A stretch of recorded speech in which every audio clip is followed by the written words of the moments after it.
Hello दोस्तों, राधे राधे। कैसे हैं आप सब। मैं सोनू वेटू स्काई परिवार में आप सभी का स्वागत करता हूं।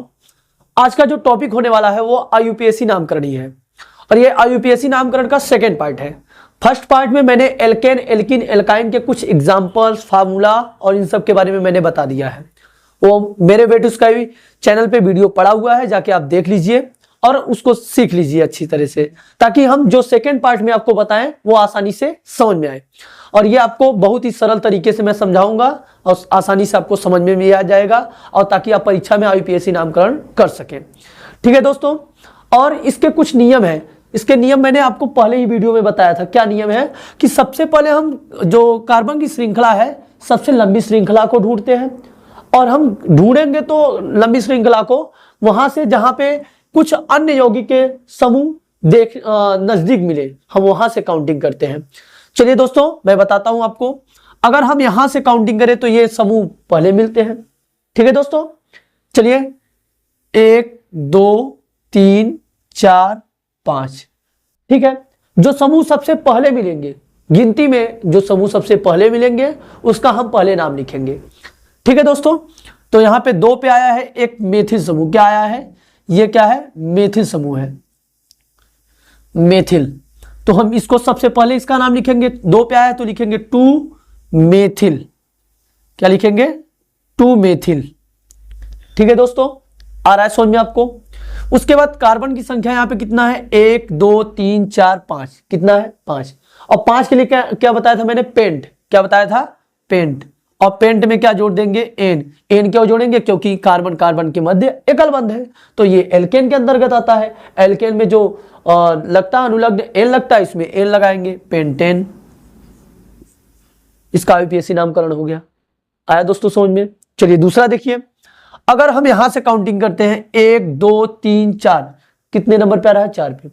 और इधर से करते हैं 1 2 तीसरे पे आ रहा है। तो मैंने बताया कि काउंटिंग उस सिरे से करेंगे जहां पे समूह पहले मिले। तो हम इधर से करते हैं 1 2 3 4 5 6। ठीक है दोस्तों, मैंने काउंटिंग कर लिया।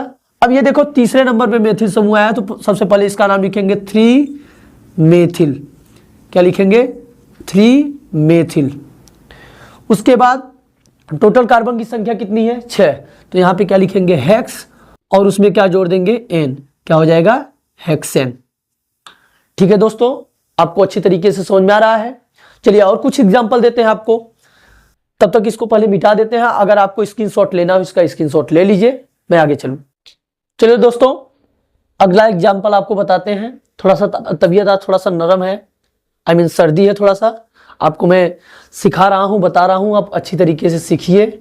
और अगर आवाज में थोड़ी बहुत समस्या है तो उसको कॉम्प्रोमाइज कीजिए। ठीक है दोस्तों, चलिए यहाँ पे देखिए तीसरे नंबर पे आपका आया ये एग्जांपल। हम इसको सबसे लंबी श्रृंखला को ढूंढेंगे और जहां पे मेथिल समूह नजदीक मिले वहां तक से हम ऐसा काउंटिंग करेंगे जहां पे मेथिल समूह सबसे नजदीक मिले। चलिए दोस्तों, अगर हम यहां से करते हैं 1 2 3 4 5 6। ठीक है, यहां पे तीसरे नंबर पे आ रहा है। अगर इधर से करेंगे तो चौथे नंबर पे आएगा। तो मैंने बताया सबसे नजदीक समूह, तो यही आपका नजदीक दिख रहा है, तो ये तीसरे नंबर पे है, तो इसका नाम लिखेंगे 3 मेथिल। क्या लिखेंगे? 3 मेथिल। ठीक है दोस्तों, आगे आपका कार्बन की संख्या टोटल कितना है? 6। 6 के लिए क्या होता है? मैंने बताया हेक्स होता है। क्या होता है? हेक्स। और उसमें क्या जोड़ेंगे? एन। क्या हो जाएगा? हेक्सेन। ठीक है दोस्तों, कोई दिक्कत समझ में आ रहा है अच्छी तरीके से? अगर आपको वीडियो अच्छी लग रही है, समझ में आ रही है, तो अपने दोस्तों तक शेयर कीजिए, लाइक कीजिए, ताकि हमें अच्छा लगे और हम आपके लिए और अच्छे से अच्छे एग्जाम्पल ले आए। चलिए देखिए, आपका अगला नंबर दिया है। यहाँ पे कुछ ऐसे एग्जाम्पल हैं जो आपको कभी देखने को नहीं मिले हो, और मैं सोचता हूं कि आपको अच्छा से अच्छा एग्जाम्पल दूं ताकि आपको आसानी से समझ में आए और आप सरल से जटिल तक का आईयूपीएसी नाम आसानी से कर सकें। ठीक है दोस्तों, चलिए देखिए अगला नंबर दिया है आपका चौथा नंबर। यहां पे हम काउंटिंग ऐसा करेंगे जहां पे नजदीक समूह मिले। तो इधर से करते हैं 1 2 3 4 5 6। अगर इधर से करते तो चौथे नंबर पे आता। इधर से मैंने किया तीसरे नंबर पे आ रहा है, तो यही आपका समूह है। तीसरे नंबर पे आ रहा है, तो इसका नाम हो जाएगा 3 मेथिल। 3 मेथिल।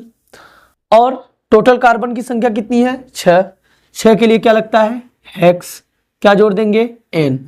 क्या हो जाएगा, हेक्सेन, 3 मेथिल हेक्सेन। ठीक है दोस्तों, आगे देखते हैं आपका अगला नंबर दिया है यहाँ पे। अब यहाँ पे अलग तरह का क्रियात्मक समूह आ गया। यहाँ पे कार्बन की संख्या कितनी हो गई है, 2 कार्बन, और 2 कार्बन के लिए क्या होता है, एथिल समूह जोड़ दिया जाता है। इसके लिए क्या लगाया जाता है, एथिल। मैंने बताया था 1 कार्बन के लिए मेथ लगता है, 2 के लिए एथ, तो यहाँ पे कौन सा समूह हो जाएगा, एथिल समूह। चलिए हम इसका काउंटिंग करते हैं, 1 2 3 1 2 3, चाहे हम किधर से भी करें, ये तीसरे नंबर पे आ रहा है, तो चलिए यहां से करते हैं 1 2 3 4 5, ये 5 हो गया कार्बन की संख्या, और ये 3 पे आया तो 3 एथिल समूह जो आया आपका तीसरे नंबर पे, तो उसका नाम क्या लिखेंगे, 3 एथिल। और टोटल कार्बन की संख्या कितनी है, 5, 5 के लिए क्या लगाते हैं, पेंट, और इसमें क्या जोड़ देंगे, एन, क्या हो जाएगा, पेंटेन, क्या हो जाएगा, पेंटेन। चलिए अगला नंबर आपको एग्जांपल बताते हैं दोस्तों, 6वां नंबर। यहां पे करेंगे काउंटिंग, 1 2 3 4, दूसरे पे आया एथिल समूह, तो लिखेंगे 2 एथिल। यहां पे कार्बन की संख्या कितनी है, 4, 4 के लिए क्या लगाते हैं, ब्यूट, और जोड़ देंगे एन, क्या हो जाएगा, ब्यूटेन। ठीक है दोस्तों, आपको अच्छी तरीके से समझ में आ रहा है, किसी भी तरह की कोई समस्या नहीं हो रही है। अगर समस्या हो रही होगी तो प्लीज हमें कमेंट करके बताइएगा, ताकि हम और आसानी से और अच्छे तरीके से आपको समझा सके। ठीक है दोस्तों, इसको मैं मिटाता हूं, अगर स्क्रीनशॉट लेना हो आपको स्क्रीनशॉट ले लीजिए। चलिए दोस्तों, कुछ एग्जाम्पल इस तरह के हैं, 7वां 8वां और 9वां नंबर। ये कुछ पहाड़ टाइप बना है, अजीबो टाइप, आपको समझ में अच्छी तरीके से आ नहीं रहा होगा, तो लोग जाकर पहाड़ी में क्या हो जाते हैं, खो जाते हैं। हम आपको खोने नहीं देंगे, आप आसानी से इसका नाम लिख लेंगे। ठीक है दोस्तों, चलिए मैं बताता हूं आपको, अच्छी तरीके से समझाने का प्रयास करता हूं। देखिए यहाँ पे जो बना है ये क्या है, आपका कार्बन की श्रृंखलाएं हैं, और इसमें जो ये अलग टाइप का निकला हुआ है ये क्या है, आपका मेथिल समूह, क्योंकि यहाँ पे एक ही कार्बन की तरह से समूह संरचना दिखाई दे रही है। तो हम चलिए इसको काउंटिंग करते हैं, 1 2 3 4 5 6, इधर से हम काउंटिंग करते हैं तीसरे नंबर पे, तो 1 2 3 4, यहाँ पे क्या हो जाएगा, 5, और ये 6। तीसरे नंबर पे मेथिल समूह आया है, तो इसका नाम क्या लिखेंगे, 3 मेथिल, क्या लिखेंगे, 3 मेथिल। और टोटल कार्बन की संख्या कितना है, 6, 6 के लिए क्या लगाते हैं, हेक्स, और क्या जोड़ देंगे इसमें, एन, क्या हो जाएगा, हेक्सेन। ठीक है दोस्तों, किसी भी तरह की कोई समस्या नहीं हो रही है, आप आसानी से इसका नामकरण कर ले रहे हैं। आइए इसका करते हैं। यहां पे देखिए ये क्या है आपका, ये मेथिल समूह है, क्या है, मेथिल समूह। तो हम कार्बन की काउंटिंग करते हैं, 1 2 3 4 5, और इधर से करते हैं 1 2 3 4, तो इधर से आपका नजदीक समूह मिल रहा है जल्दी से, तो इधर से करते हैं 1 2 3 4 5 6 7 और 8। ठीक है दोस्तों, 4 नंबर पे एथिल समूह है, तो इसको लिखेंगे 4 एथिल। और आगे इसके 8 कार्बन है, तो कार्बन 8 के लिए क्या लगाते हैं, ऑक्ट, क्या जोड़ देंगे, ऑक्ट में एन जोड़ देंगे, तो क्या हो जाएगा, ऑक्टेन, क्या हो जाएगा, ऑक्टेन। ठीक है दोस्तों, समझ में आ रहा है अच्छी तरीके से। चलिए आपका ये लास्ट नंबर एग्जांपल है, आपको मैं इसको बता देता हूं। यहां पे करेंगे 1 2 3 4 5 6 7, टोटल कार्बन की संख्या यहाँ पे कितना है, 7 है। और ये दूसरे नंबर पे क्या है, मेथिल, तो लिखेंगे 2 मेथिल, 2 मेथिल। और यहां पे टोटल कार्बन की संख्या कितना है, 7 है, 7 के लिए क्या लगाते हैं, हेप्ट, ये हेक्स है, हेक्स का मतलब होता है 6, हेप्ट मतलब 7 होता है, हेप्ट, और एन जोड़ देंगे, क्या हो जाएगा, हेप्टेन। ठीक है दोस्तों, आपको अच्छे तरीके से समझ में आ रहा है तो अपने दोस्तों तक शेयर कीजिए और उनको बताइए, IPSC नाम लिखना सीख जाए आसानी से। तब तक के लिए बाय, और आपको हम नेक्स्ट वीडियो में मिलेंगे। और ये कुछ एक एग्जांपल देते हैं, आप कमेंट बॉक्स में बताइएगा। यहां पे दे दिए CH3 CH double bond CH3, इसका आप कमेंट बॉक्स में बताइएगा कि नाम क्या है। ठीक है, तब तक के लिए बाय।